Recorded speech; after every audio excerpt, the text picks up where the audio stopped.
Alright, good morning guys. It's middle of October.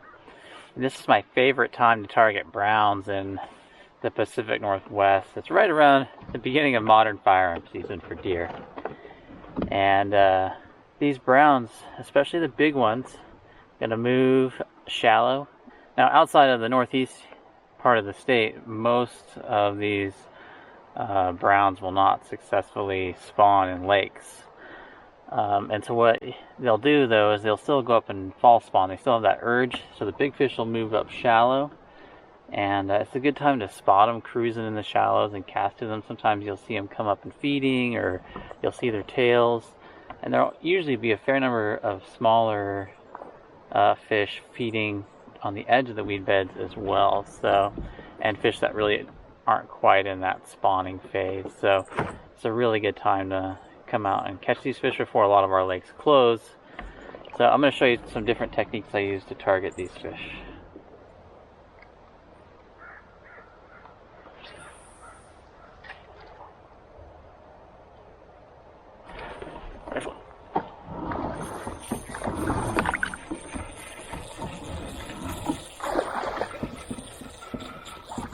Get them out of those weeds. Come on. Got me hung up in the weeds. I think I still got them though. Ooh. Get out of those weeds, buddy.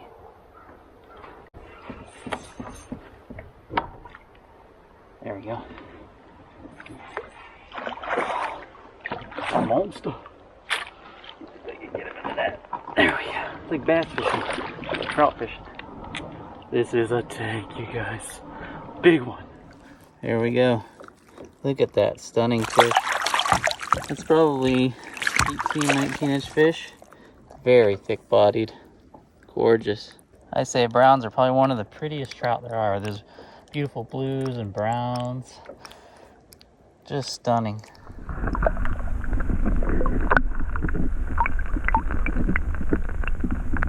Browns really need riverine systems to spawn, and so they just go up, they dump their eggs on the shoreline here, and they don't really have any success reproducing. There's just too much predation and not the right conditions for their eggs to hatch.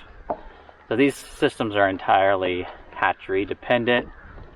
Browns aren't native to Washington State, which is why the state generally doesn't plant them in too many lakes. They tend to focus on native species here. So in the morning, these fish will be up shore spawning, and then as the sun comes out, they're going to move out deeper. So I always start in the morning with water bobbers and blob or woolly bugger flies, and I just sight cast to them. I just look for fish rolling in the shallows, cast to them, catch them, and it's a ton of fun.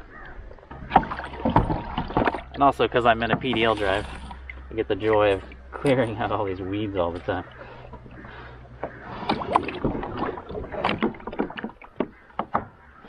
Sometimes you'll just see like subtle little ripples in the surface of fish just swimming along these weed lines, and definitely cast to those ripples. See if you can't entice a strike. Shoot, that didn't take long at all.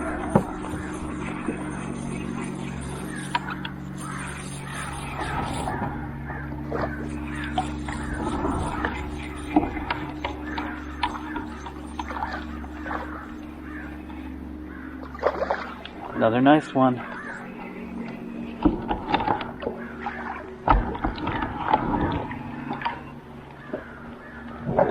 Another weedy fish. Got it. Wow. I just saw the tiniest little weed movement and I cast it and boom, smashed that blob fly. That's awesome. Back to back big browns. Can't beat that. Okay, there we go. Look at that beautiful brown.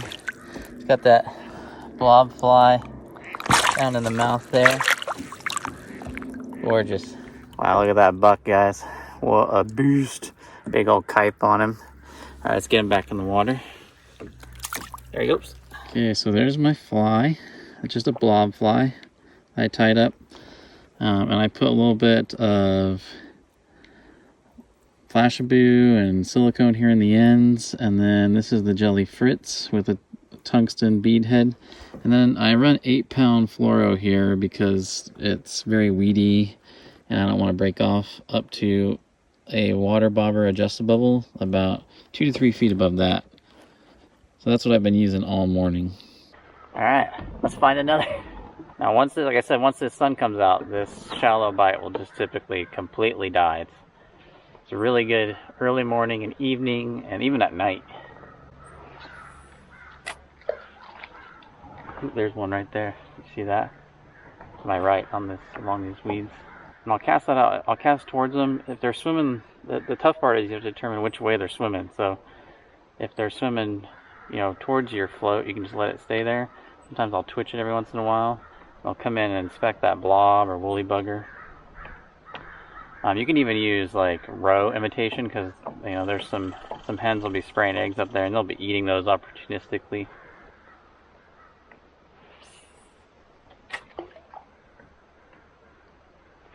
There's one. Got one.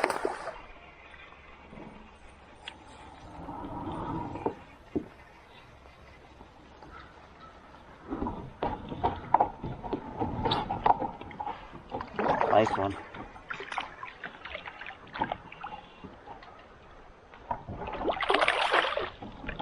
Gorgeous colors on this one. I'm so wrapped up in the weeds I can't move right now. Boy, there aren't many prettier trout than a fall brown. Look at the colors. Gorgeous. This is one of the best mornings I've had in this lake in a long time. This is awesome. So it's anywhere from like 3 to 5 feet deep where I'm fishing. You can see these fish cruising, so like if you, especially when the sun comes up, I'll put on my polarized glasses and I'll look for fish moving. I can just see a little riffle here in front of me, which is probably a fish swimming underneath the weeds. Oh yeah, I see one. I'm gonna go for him right over there. And just try and estimate which direction they're swimming, and if you can, get in front of them. A lot of times they'll swim up and take it.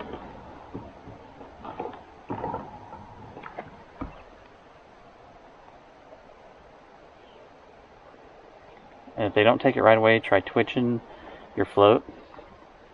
Oh, so I just twitched it and I saw one turn. He came and looked at it, but he didn't take it. Oh, there he goes. He took it. He came back. That was way out here in the deeper part. I don't have to worry about weeds so much out here.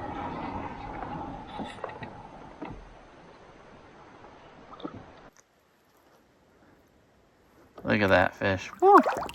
What a stunner. Big buck. Big orange belly on him. That is awesome. See that big blob fly?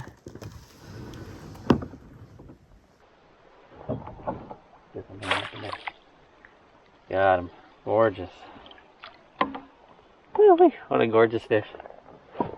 Good little bud. That guy was way out on the edge of the weed beds. So later in the day, they're going to move out, and I'm going to throw spoons and spinners to those guys, and they're going to come out along those weeds and just smash them. Well, hopefully they will. It's amazing how long you can let it sit there, and then all of a sudden they'll come over and investigate.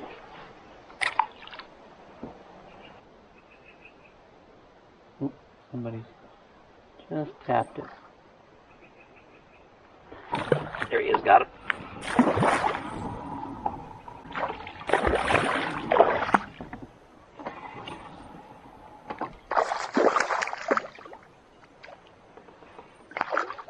This is a big rainbow.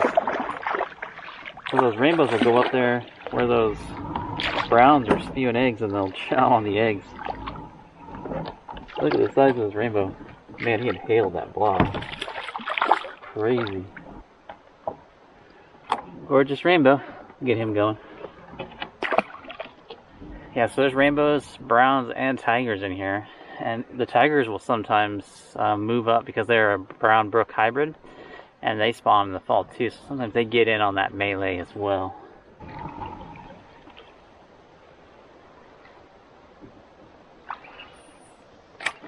Now if you're going to do this water bobber and fly technique, you want to use flies that aren't too heavy. You want them to slow fall, because a lot of times they'll hit them on that slow fall.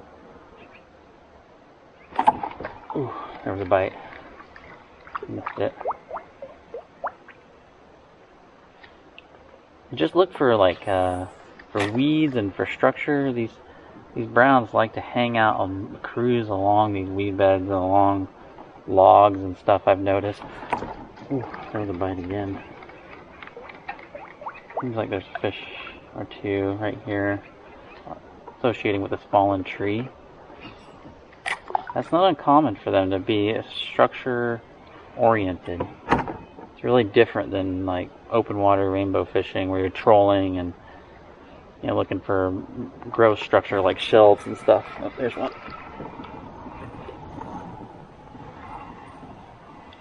This is another rainbow.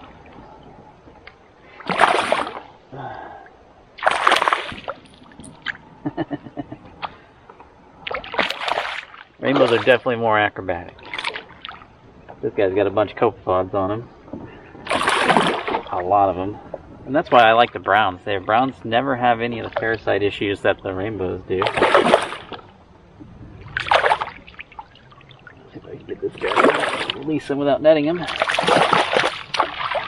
It's acrobatic, I'll give him that much. Alright, buddy. I'll let you go. See ya. Okay, so I've switched up now to a copper spinner, single point barbless hook. This is a river fisher. And now I'm going to come out here and start sight casting to these fish that I'm seeing rise out here and chasing out in the deeper areas of the lake. So this is all about casting to those fish that are aggressively feeding out here. It's amazing to me how quick that shallow water bite dies. Like, I read about a lot of anglers, especially brown trout guys, will fish, into the night and through the night in a lot of areas, and it's true, those fish are most aggressive when it's darker. They're much harder to catch once the sunlight comes out. Even before the sun hit the water, it started to slow down. So I think they go up and they feed through the night aggressively, and they kind of taper off as the morning comes. We'll see if we can trick a few into feeding out here. I don't expect it to be as good as it was this morning. That was just insane. Oh, there's fish. Seems like a smaller guy. That's one thing though, is those big fish tend to be shallow in the early morning. Out here you're going to find more small fish. This is a little brown.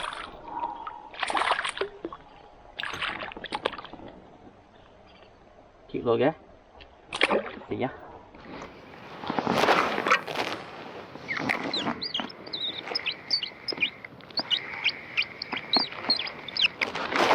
Yep, there's fish. That's like a decent one there.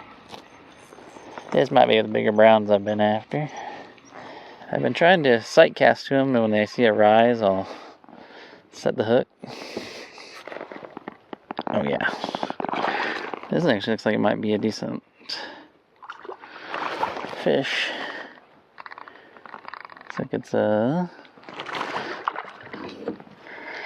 What do we got here? Oh, this looks like it's a tiger. Nice. Tigers will also come out here and fall spawn on the edge of the shore. It's a beautiful tiger. Oh, come on, Tyler, get him in the net. It's underneath the kayak. There we go. Woo, big tiger.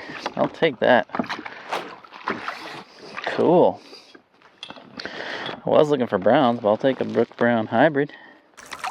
There you go, look at that tiger, guys. Big one. Take that. Nice fish on a silver spoon. Yeah, look at that tiger, guys. Boy, good looking fish. Barbless hook should come right out. Nice fish. Awesome. Alright, let's get that big tiger going. Beautiful fish. See ya.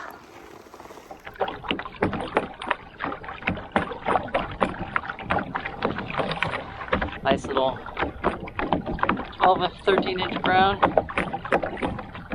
Probably gonna be my last one for the day. Anyways, I had a great day catching those giants early on, but goes to prove if you really want to catch big tigers, big browns, you got to get out of bed early. You got to be on the water an hour before sunrise. Fish that really narrow window when the big fish are biting. Alright guys, I'll see you next time. Just remember, fish smarter, not harder. Bye.